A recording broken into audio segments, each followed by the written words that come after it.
Now all we need is the French and we can crush the Germans all over again. So I'd like to start off addressing the previous speaker's argument. He's saying that America in general has come off track. Now, while I understand that British dentistry is stuck in the 19th century, the rest of the world has moved forward into the 21st. You see, that's the problem with laissez-faire economics and sitting around waiting for the economy just to pick back up again and get right back on track. The fact that America has changed, the world has changed, and we need to actually take action to make sure that our economy has changed as well. I'd like to, first of all, define, at least for the purposes of the opposition, the stimulus as the American Recovery and Reinvestment Act, ARA. As much as I've been relishing enjoying the previous speaker and his merry band of investment bankers wax on about how awful it is to take from the poor and give to the rich in terms of bailouts for big business, very ironic, thank you. I would really rather talk about ARA because I really do think that's what most people think of when they refer to the stimulus package, this bill with lots of different programs that was intended to stimulate the economy. So I think the most key part of ARA is reinvestment. Yes, there's some recovery, some unemployment benefits, things like that, trying to shore up the immediate crisis, but the important thing is that ARA, our stimulus package, is aimed at actually laying the foundation for a better economy once the recession lifts. Now, I agree that sometimes recessions are necessary and not necessarily a bad thing, but I'm getting the impression that the previous speaker has been was raised during his childhood on a mix of the bastard child of Ayn Rand and a Disney movie, thinking that the magical fairy godmother invisible hand is going to pick up the economy and just magically make everything better again. Because last time I checked, things don't usually magically get better in economics or anything else unless we actually do something about it.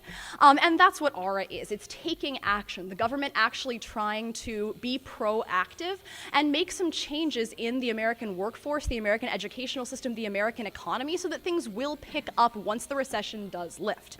Now, so I think that the stimulus package, unlike a similar stimulus plan aimed at stimulating these gentlemen's wardrobes, was in fact successful. I think that, all right.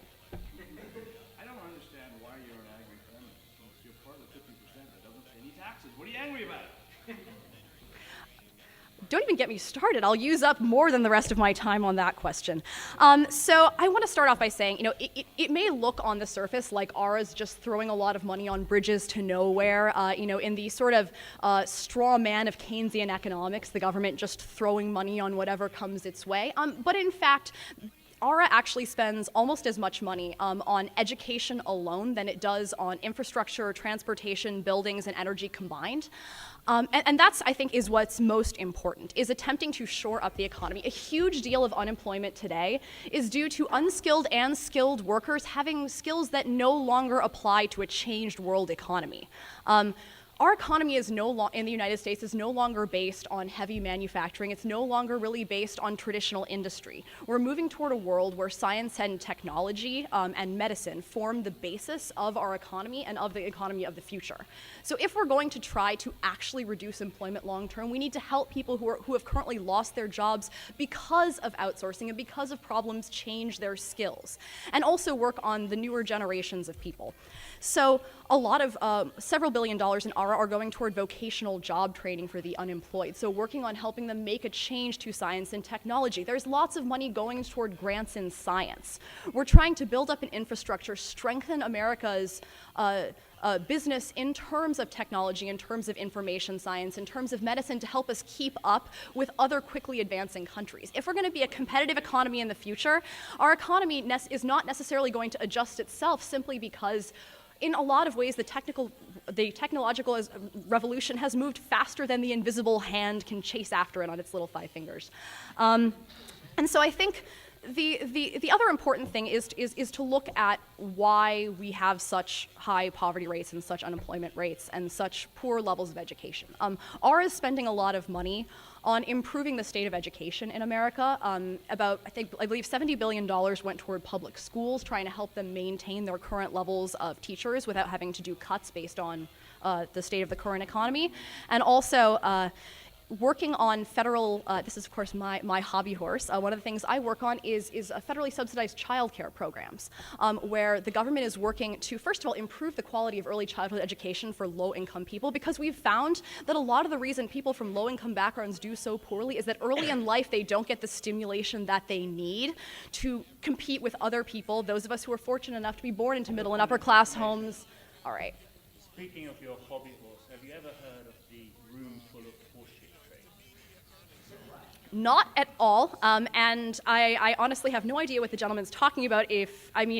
As far as... We shall come back to that soon. Okay. All right then. But I think... Anyway, several programs of ARA are aimed at laying the foundation for a better economy later on. If we just simply sit here and expect things to get better, we're not going to deal with the problem of unemployed mothers, single mothers who have trouble affording childcare and getting the job training they need to bring home enough money to support their children. ARA is not just a bridge to nowhere. It's not just throwing money to help stimulate the economy. The reinvestment part of the American Recovery and Reinvestment Act is actually the most crucial aspect of the entire stimulus package, that we're trying to lay the foundation for a much, much better economy later on by helping shore up the problems that helped aggravate this recession in the first place. Recessions happen on their own. This one was more deeper than any one since the Great Depression, simply because we had all these underlying socioeconomic problems and problems of our skilled and unskilled workers not catching up with the current needs of our economy that helped really aggravate the entire thing and lead us to the point we're in right now. So I ask you all to support the opposition simply because we cannot just sit around and wait for the magical invisible hand of libertarianism to fix all our problems, because that's not how it works. It's important for the government and for Americans as a whole to step in and help fix the problem so that once this recession lifts, we will be in a stronger, better place and able to keep up with other countries that are quickly catching up to us economically and technologically. Thank you.